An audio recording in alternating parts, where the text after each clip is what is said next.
Hi guys, welcome back to my channel. Today we're going to be reading chapter 27 of the 14th Goldfish After. On the bus ride home from school, my grandfather holds up his science textbook. He must be running low on laundry because he's wearing the cast shirt from my mother's production of Hair. It's tie-dyed and I think of Starly. Team Venus will have its own chapter in here now, he crows. Yeah, I say, with a forced smile. He starts paging through the sections. Where would it be most sense for them to put it? When we get home, my grandfather heads to the kitchen for a snack. But I'm not hungry. My stomach feels a little weird, so I go into my bedroom and lie down. I can't stop thinking about mummies. It's so creepy. The dead waiting to come back to life. Maybe there's a reason there are monsters in horror movies. I look around my room with new eyes. What I observe make me question everything.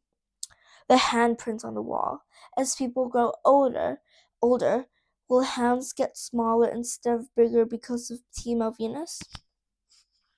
The pink bow on my dresser from the birthday present Raj gave me.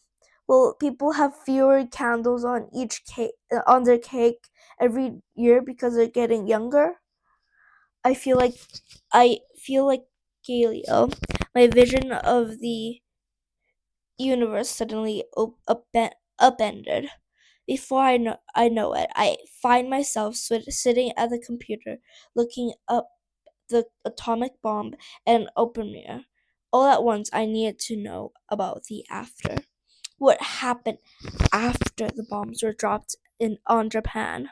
Images of images flash across the screen. Crushed buildings, smoke, crying children. The article says that no one knew for sure how many people died from the bombings. One estimate puts the final death toll at 185,000.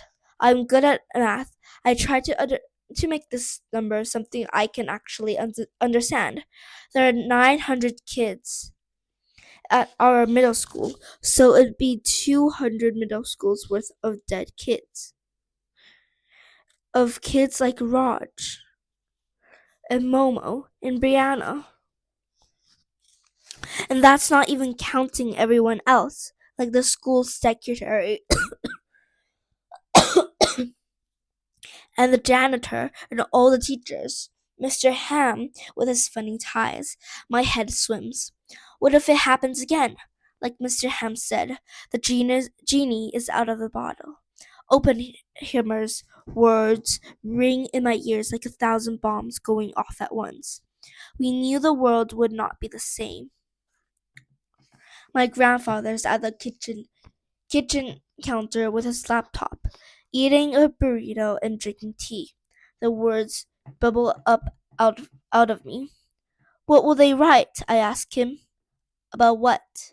About us in the textbooks. What would they write? He stares at me. I mean, will they say that Melvin Zagarsky and Ellie Krause changed the world? Or that we ruined it? Ruined? We're saving people from old age, just like polio. But old age isn't the same as polio, I say. He shakes his head. What has gotten into you? This is science. This is how discovery works. I believe in science, but what if it isn't a good idea? What if we're not Salk? What if we're not what if we're Oppenheimer? What if Team Venus is like the bomb? Nonsense, he says, and turns back to his computer, dismissing me. Brianna thinks you're cute, I burst out. He turns to me with a perplexed look. Who's Brianna? My friend. Ex-friend. I don't even know who she is anymore. But it doesn't matter. She wants to date you. I'm a windower. I have no interest in dating. He doesn't get it. He's like Marie Curie with the radiation. He doesn't see that it's going to poison everything. You're you're like a mummy coming back to life. You're not making sense at all, he says to me, like he's speaking to a toddler who's having a tantrum.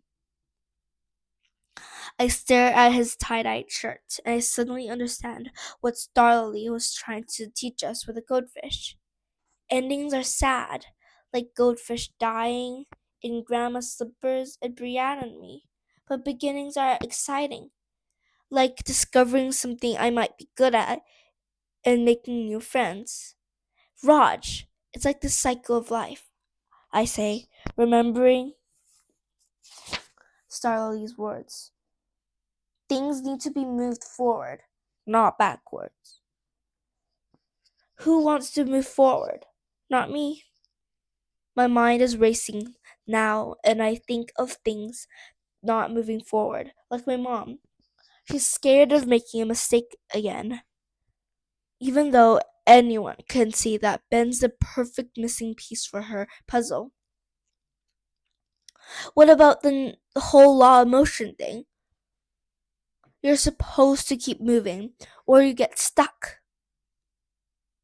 like mom and dad with Ben.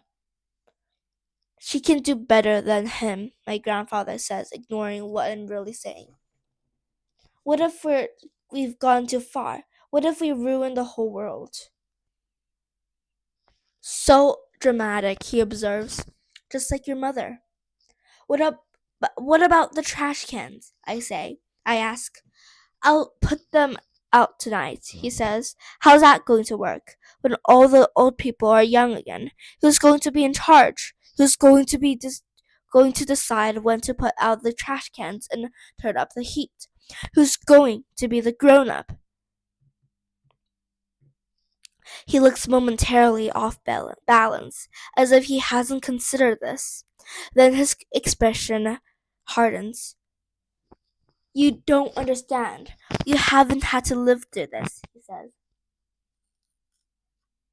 The words tumble from my mouth before I can stop them. But I want to. I look at him imploringly. Is growing old life? Is it all so terrible? His eyes go still and he looks at me like he's seeing me for the first time. I take a deep breath, remembering the feeling of dancing on that dark floor, the music pounding through me, the possibility of something I don't I don't know what. So close. And I want to feel that again because I want to try it. I whisper. I'm only 12. The garage door rumbles open. My mom walks into the kitchen carrying bags of takeout. I picked up Chinese, she says with a smile. And yes, Dad, I got you Moo Goo Gay Pan and extra soy sauce. He stares at the bags and then at me. I'm not hungry, he says and walks out. My mom turns to me. Guess there's a first time for everything. Bye guys, thank you for watching my video. If you don't want to miss out on any of my videos, don't forget to subscribe and I'll see you guys in a new chapter. Bye.